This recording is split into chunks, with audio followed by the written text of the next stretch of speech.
Yeni old tuzog'iga tushib qoldi. Orqa oyog'i ezilgan, og'riqdan baqirardi. Shu payt yonidan kiyik o'tdi. U befarq bo'lmadi. Oldinga borib tuzoqni itardi va oyog'ini chiqarib oldi.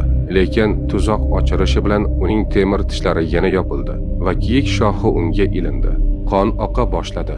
Yeni esa ozod bo'lib o'rmon tomonga oqsoqlab ketdi. Kiyik nafasi titrab yiqildi. U bir hayotni saqlab qoldim deb o'yladi. Tun tushdi. Qon hidi taraldi. O'sha gena qaytdi. Yolg'iz emas, butun galasi bilan. Bir necha daqiqada o'nlab genalar kiyikni o'rab olib, tomog'ini yirtib tashladi. Va aynan oldinda kiyik qutqargan o'sha biri turardi. Zarracha rahmsiz. O'layotgan paytida ham kiyik tushunmadi. Qutqargani o'zining o'limiga aylandi. Bu psixologiyada patologik altruizm deyiladi.